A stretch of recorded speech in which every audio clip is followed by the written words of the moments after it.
And we are back once again, ladies and gentlemen, only on its last call. Last call with the alcohol, only on the last call YouTube channel. Now, joining me here on the line, on location, this man here, he fights once again. He is taking on Josh Quinlan in a UFC welterweight weight. You can see what he is always, you know, I give you gorilla himself. Thank you to Jason.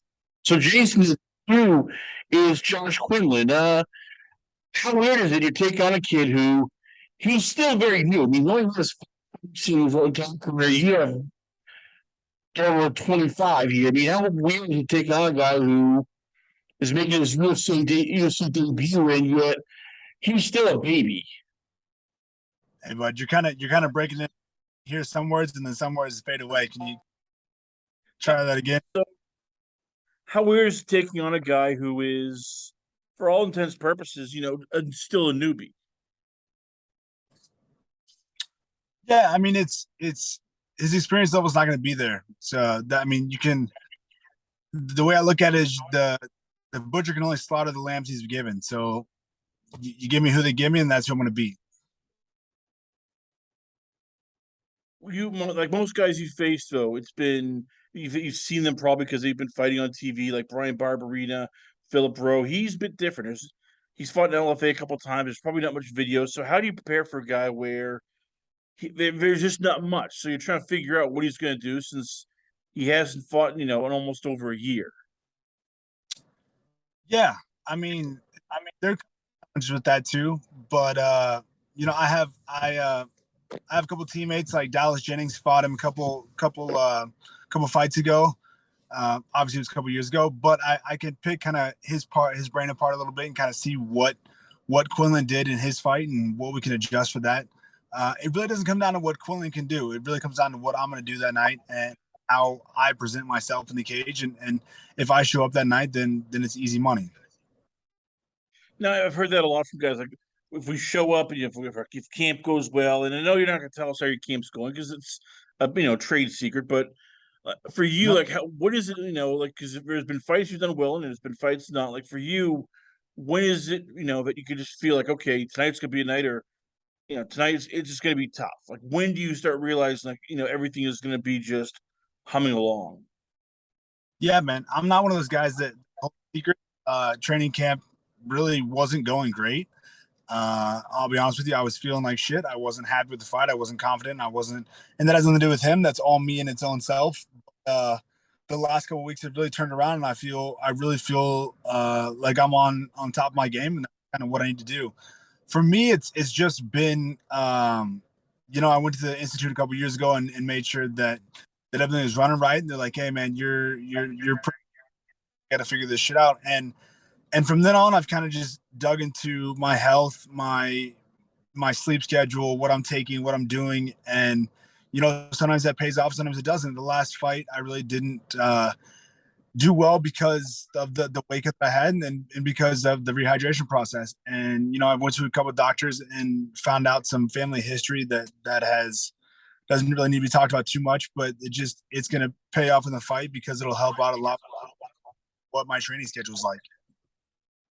How tough is training nowadays when you consider this? Like, it's not like the old days where you had a couple teammates, you had some coaches, and that's it. Most fighters they have nutritionists or they see nutritionists. You have a mental coach or mental, support staff. A lot of guys go over UFC Performance Center for strength and conditioning, programs. Like for you, how much do you have to put into your training camp just so that you're going in there going, okay, I'm ready. I'm in good shape. I'm going to be in top physical performance for my fight. Yeah, for me, I'm fairly lucky for two reasons. One, I'm a personal trainer, so my nutrition, I'm already well off with my nutrition. I talked to Tyler Minton quite a bit about, hey, what are the numbers I need to be hitting in terms of calories, carbohydrates, proteins, things like that. Usually our numbers are pretty same, so I'm on the same page as the top of the game. But I'm also a personal trainer, so my strength conditioning comes along with that. I know the knowledge of what I need to do and how to do things. So to be prepared for it, I really don't need to reach out too far to talk to somebody else. That right? I just kind of do what I know I need to do, and I push myself to do that. How much has that helped you as a fighter grow? Because when you're a personal trainer, you almost, I'm guessing, like you have to develop patience because not everybody can, do 15 push-ups. Not everybody can do, crunches, sit-ups, pull-ups. You're in a physical peak. You're probably working with somebody who's like, I need help. And you can't just snap at them and go, I can't do 15 push-ups. And go, how the hell can you not do 15 friggin' push-ups? Yeah, man, that's what I enjoy about it, though. You know what I mean? I always tell my clients, it's you can't do 15 push-ups, but it's better that you're in the gym than sitting on a couch eating fucking potato chips. You know what I mean? So you're in there working no matter what. And I'm smart and I'm good at personal training, so I can progress people into what they need to do. Um, I'd rather have somebody in the gym trying to do one push-up than sit at home wishing they could try to do push-ups. You know what I mean? So I'm happy to push anybody that wants to come in the gym and improve their lives regardless. We're gonna go back to this in a bit. Take me to the last two fights because both of them have been extremes. Where, as you said, you weren't happy with the Philip Rowe fight. We understand. Brian Barberina, you win a majority decision. You're a bit of an underdog. What was the difference between the two fights in terms of just how you felt? Like when you went in the Barberina fight, and he's a tough guy, as we've seen. What was it about that night for you that you went, okay, I'm locked, I'm loaded, I'm gonna beat this guy. Man, it's one of those feelings that I can't fully explain it, but I'm gonna try my best. Man, the Barberina fight, like, I didn't care who was in that cage that night. I was gonna win that fight. I don't know why. I don't know how. I just knew in my mind that I was gonna win that fight. And the same thing for the Phil Rowe fight. I really thought I was gonna win that fight. I just made a mistake, and I don't think that like my weight was a little bit lower in the Barberina fight, so the hydration process went a little bit better. You know what I mean? For the Philip Rowe fight, I cut quite a bit of weight. I don't think I got way back up to where I should have been, and I think that really affected, the dehydration in the brain. I really think that's a lot of weight cuts. Like you look at TJ Dillashaw when he went to 25. Like, yeah, he can make 25, but can his body replenish what it needs to make to come back up and be able to take shots? You know what I mean? Because he's taking some heavy shots from Cody Garbrandt at 35, but he took two shots from Henry Cejudo at 25 and it put him to sleep. And I really think that the hydration process and weight cut really plays a huge factor in me, especially being able to take shots. The Simmelsberger fight, I got caught. Not taking away anything from Simmelsberger, but I really think like I was having a bad weight cut. The weight wasn't coming off well. The hydration wasn't going back again. I actually threw up a couple times after that those weigh-ins, and you know what I mean. I lost that fight fair and square for sure.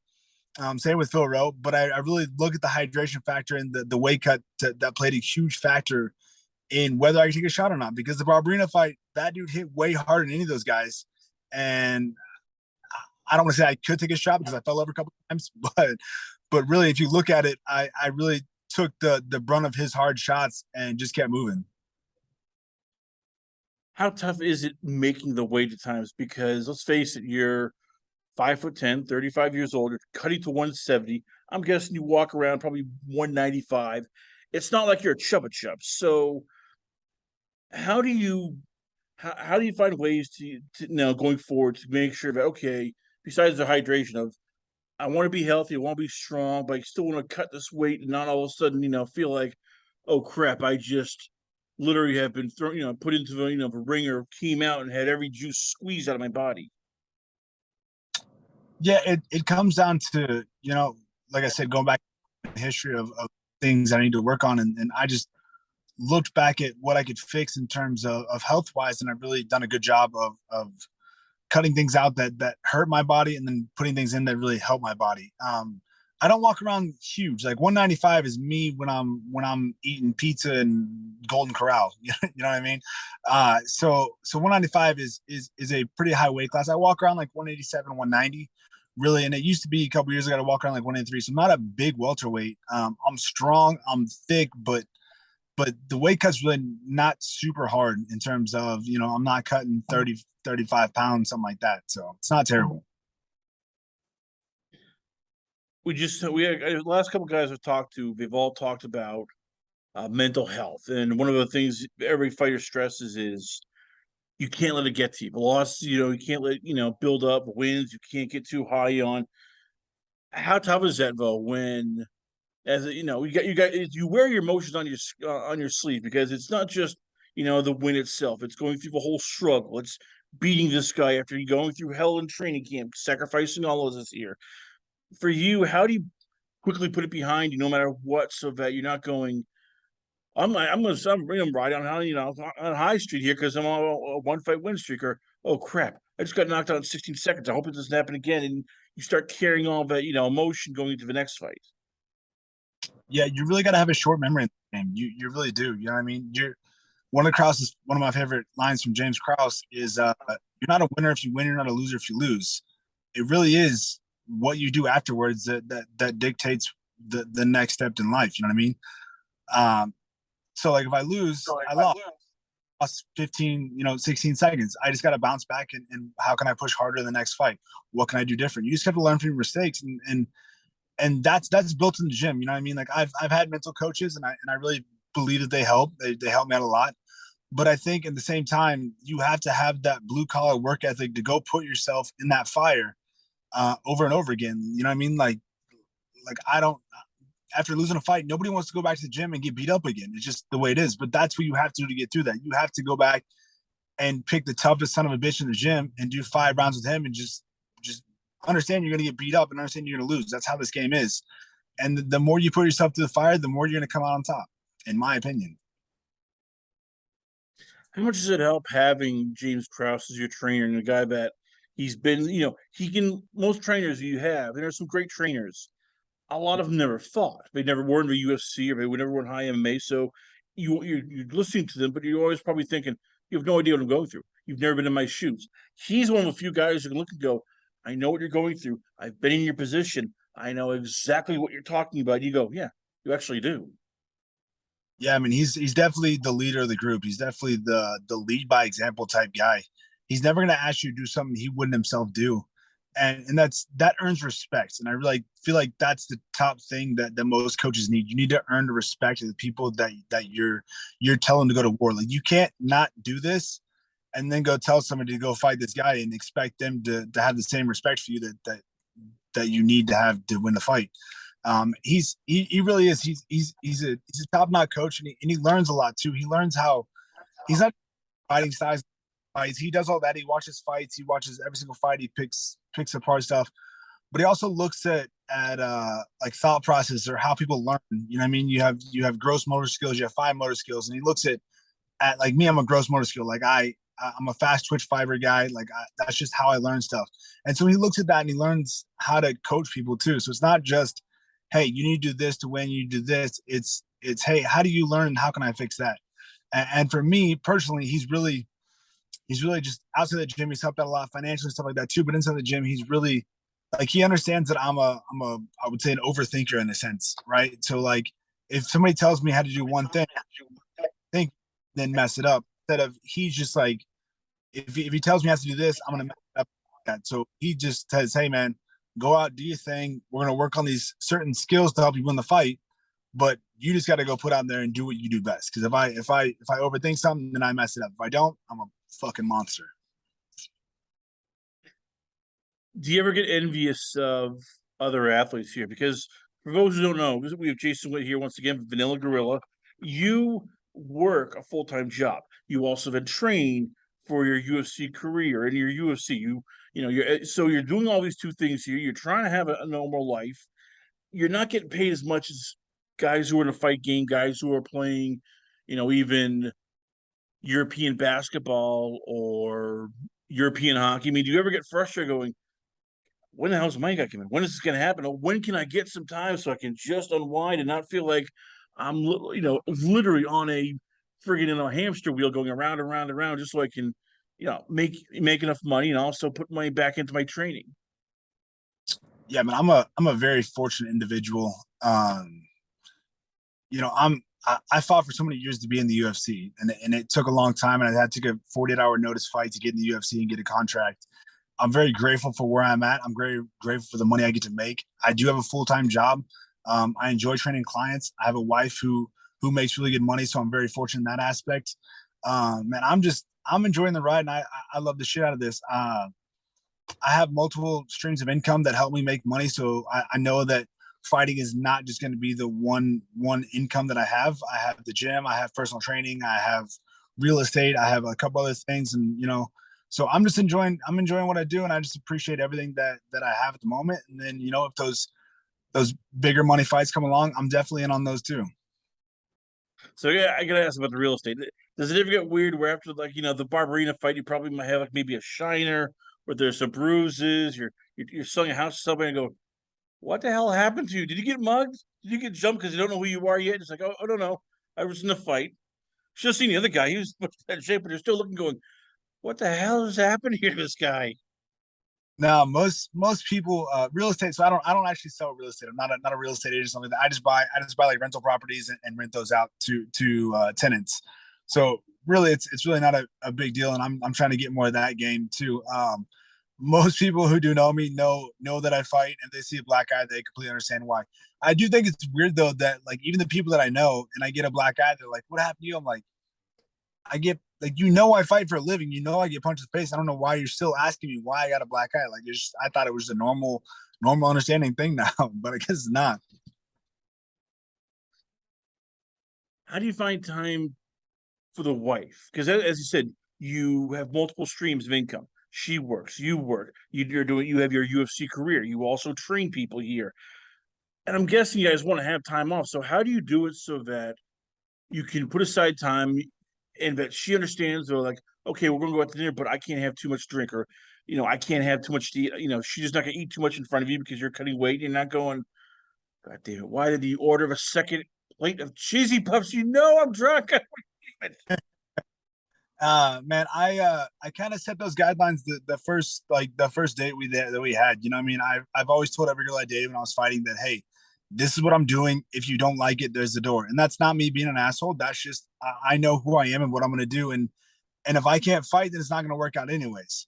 So she understands what I'm doing, and I'm not if people eat bad in front of me and I'm cutting weight, it's really not a big deal. Like everybody's like, oh, don't you want this food? I'm like, wouldn't you want 30 grand? Like if I offer you 30 grand, you're not gonna eat those cheesy puffs. And everybody's like, okay, that makes a lot more sense. So find time with my wife. Man, we really don't have a lot of time. I see her late at night, and that's pretty much it. But we always spend every Sunday together. Like Sunday is our day, no matter what. Like we're either playing golf, we're going to the pool, we're going shopping, we're going just to see a movie. We call it a sweatpants Sunday, where we'll go do stuff, but we're not changing out of sweatpants. That's all we're wearing. Just it's kind of one of our things, and we just make Sundays our day. So that kind of makes up for it. And she has times where she kind of is like, hey, wait, you're no more golfing today. You need to hang out with me. And I'm like, okay, I understand. But yeah, we also it helped out a lot. We just joined a country club that she grew up in, and so we can go play golf together, go to the pool together. So that helped out a lot. So it's really just kind of like take us time off. Like she understands, hey, you're in fight camp, you got to do this. But after the fight camp, you're hanging out with me, or you're gonna skip this, or you're gonna miss this to go do that. So she's very helpful. She's very understanding of what I do, and that's kind of why it's worked out for 10 years. And if it didn't, we wouldn't have made it this long. I gotta ask, what's tougher for you? Losing a fight or missing that 5 foot putt where all of a sudden it's like, go in the hole. Just go straight. Don't go curve. Don't go left. Just go in the freaking hole. I hit it straight. Because I've tried golfing. I've done it. And it's like there's days where you just sit there and you want to smash your clubs and you can't. So how often does that happen for you where it's like, God damn, you can't go to freaking hole. You stupid little ball. Just go straight in the hole. Go to your home. Man, losing a fight's way worse. There's a lot more emotion. There's a lot more sacrifice behind that. Man, it digs at you deep down. And I just picked up golf not too long ago, about a year and a half ago. And my wife's birthday is in May, and we was at Cabo for her birthday. And her dad was playing golf, and her brother was playing golf, and it was her brother's birthday. And he's like, he's going to play golf for my birthday. So we went to this golf course, and I maybe played like 2 rounds my entire life. And I'm hitting balls in every sand trap. I'm hitting houses. I'm hitting highways. It didn't matter. So I've been playing for a little bit while now, and yeah, that missing that 5 foot putt is it's heart wrenching. But there's always the other 17 holes you get to go back to just try to figure that out a little bit.